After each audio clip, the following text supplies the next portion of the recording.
I've been at MIT for 44 years. I went to TED 1. There's only one other person here, I think, who did that. All the other TEDs, and I went to them all under Ricky's regime, I talked about what the Media Lab was doing, which today has almost 500 people in it. And if you read the press, it actually last week said I quit the Media Lab. I didn't quit the Media Lab. I stepped down as chairman, and which was a kind of ridiculous title.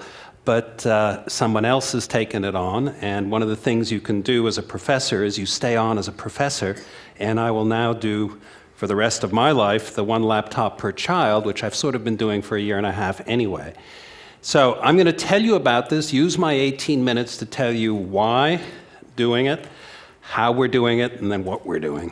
And at some point, I'll even pass around what the $100 laptop might be like. Now,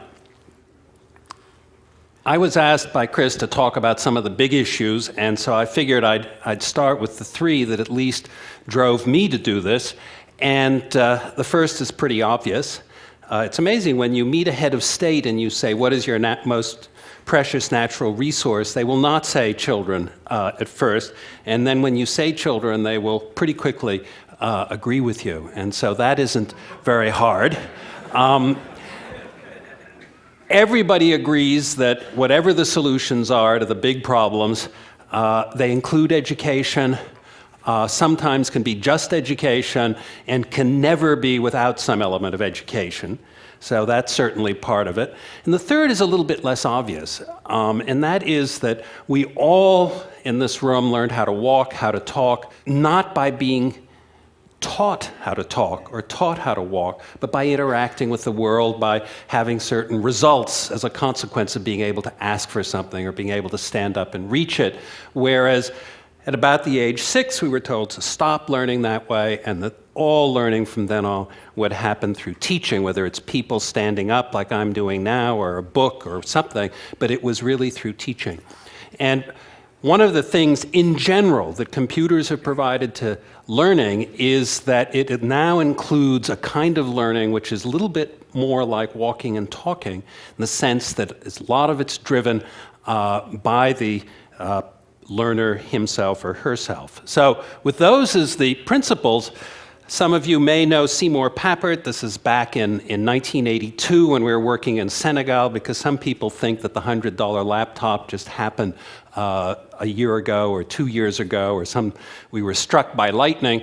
This actually has gone back a long time, and in fact back to the 60s. Here we're in the 80s. Steve Jobs had given us some laptops. We were in Senegal. It didn't scale, but it at least was bringing computers to developing countries and learning pretty quickly that these kids, even though English wasn't their language, the Latin alphabet barely was their language, but they could just swim like fish, they could play these like pianos. A little bit more recently, I got involved personally, and sort of these are two anecdotes. One was in Cambodia, in a village that has no electricity, no water, no television, no telephone, but has broadband internet now. And these kids, their first English word is Google, and they only know Skype. They've never heard of telephony, okay? They just use Skype. And they go home at night, they've got a broadband connection in a hut that doesn't have electricity. The parents love it because when they open up the laptops, it's the brightest light source in the house. And talk about where metaphors and reality mix. This is the actual school. In parallel with this, Seymour Papert got the governor of Maine to legislate one laptop per child in the year 2002. Now, at the time, I think it's fair to say that 80% of the teachers were, let me say, apprehensive. Really, they were actually against it. And they really preferred that the money would be used for higher salaries, more schools, whatever. And now, 3.5 years later, guess what? They're reporting 5 things. Drop of truancy to almost zero, attending parent-teacher meetings, which nobody did and now almost everybody does, drop in discipline problems, increase in student participation. Teachers are now saying it's kind of fun to teach, kids are engaged, they have laptops. And then the fifth, which interests me the most, is that the servers have to be turned off at certain times at night because the teachers are just getting too much email from the kids asking them for help. So when you see that kind of thing, this is not something you have to test. The days of pilot projects are over. When people say, well, we'd like to do 3,000 or 4,000 in our country to see how it works, screw you. Go to the back of the line and someone else will do it. And then when you figure out that this works, you can join as well. And this is what we're doing. So one laptop per child was formed about 1.5 years ago. It's a nonprofit association. It raised about $20 million to do the engineering to just get this built and then have it produced afterwards. Scale is truly important, and it's not important because you can buy components at a lower price, okay? It's because you can go to a manufacturer, and I will leave the name out, but we wanted, a small display, doesn't have to have perfect color uniformity. It can even have a pixel or two missing. It doesn't have to be that bright. And this particular manufacturer said, well, we're not interested in that. We're interested in the living room. We're interested in perfect color uniformity. We're interested in big displays, bright displays. You're not part of our strategic plan. And I said, well, that's kind of too bad because we need 100 million units a year. And they said, oh, well, maybe we could become part of your strategic. And that's why scale counts. And that's why we will not launch this without 5 to 10 million units in the first run. And the idea is to launch with enough scale that the scale itself helps bring the price down. And that's why I said 7 to 10 million there. And we're doing it without a sales and marketing team. I mean, you're looking at the sales and marketing team. We will do it by going to 7 large countries and getting them to agree and launch it, and then the others can follow. We have partners. It's not hard to guess. Google would be one. The others are all playing to pending. And this has been in the press a great deal. It's the so-called green machine that we introduced with Kofi Annan in November at the World Summit. It was held in Tunisia. Now, once people start looking at this, they say, this is a laptop project. Well, no, it's not a laptop project. It's an education project. And the fun part, and I'm quite focused on it, I tell people, I used to be a light bulb, but now I'm a laser. And I'm just going to get that thing built. And it turns out it's not so hard, because laptop economics are the following. I say 50% here, it's more like 60. 60% of the cost of your laptop is sales, marketing, distribution, and profit. Now, we have none of those, okay? None of those figure into our cost because, first of all, we sell it at cost, and the government's distribute it. It gets distributed to the school system like a textbook. So that piece disappears. Then you have display and everything else. Now, the display on your laptop costs, in rough numbers, $10 a diagonal inch. Now, that can drop to 8, can drop to 7, but it's not going to drop to 2 or to 1.5 unless we do some pretty clever things. It's the rest, that little brown box, that is pretty fascinating, because the rest of your laptop is devoted to itself. It's a little bit like an obese person having to use most of their energy to move their obesity, okay? And we have a situation today which is incredible, okay? I've been using laptops since their inception, and my laptop runs slower, less reliably, and less pleasantly than it ever has before. And this year is worse. Now, people clap. Sometimes you even get standing ovations. And I say, what the hell's wrong with you? Why are we all sitting there? And this is and somebody, to remain nameless, called our laptop a gadget recently. And I said, God, our laptop's going to go like a bat out of hell. When you open it up, it's going to go bing, it'll be on, it'll be just like it was in 1985 when you bought an Apple Macintosh 512, it worked really well, and we've been going steadily downhill. Now, this people ask all the time what it is, that's what it is. The two pieces that are probably notable is it'll be a mesh network, so when the kids open up their laptops, they all become a network and then just need 1 or 2 points of backhaul. You can serve a couple of thousand kids with 2 megabits. So you really can bring into a village, and then the villages can connect themselves, and you really can do it quite well. The dual mode display, the idea is to have a display that both works outdoors. Isn't it fun using your cell phone outdoors in the sunlight? Well, you can't see it. And one of the reasons you can't see it is because it's backlighting most of the time, than most cell phones. Now, what we're doing is we're doing one that will be both front lit and backlit. And whether you manually switch it or you do it in software is to be seen. But when it's backlit, it's color. When it's front lit, it's black and white at 3 times the resolution. Is it all worked out? No. That's why a lot of our people are more or less living in Taiwan right now, and in about 30 days we'll know for sure whether this works. It's probably the most important piece there is that the kids really can do the maintenance, and this is again something that people don't believe, but I really think it's quite true. That's the machine we showed. In Tunis, this is more the direction that we're going to go, and it's something that we didn't think was possible. Now, I'm going to pass this around.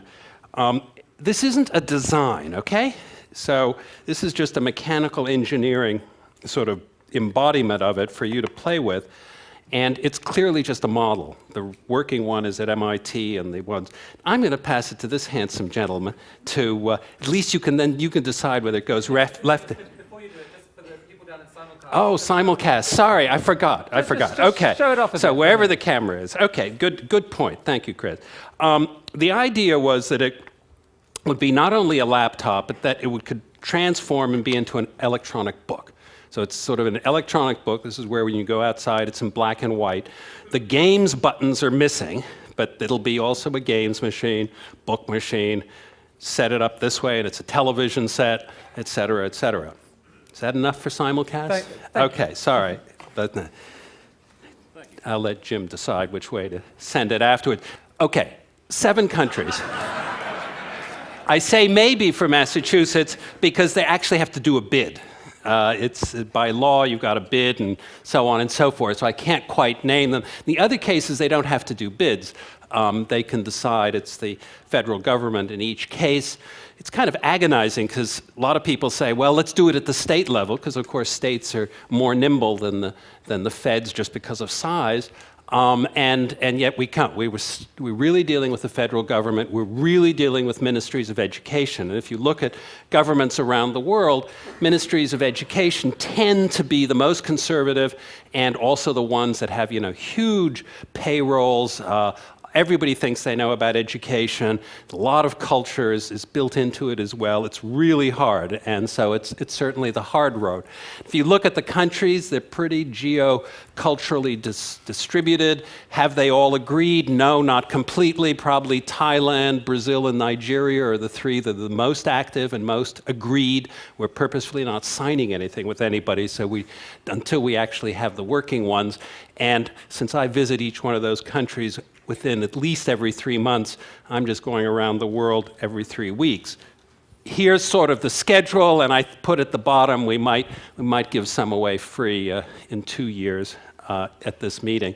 This is when everybody says it's a $100 laptop, you can't do it.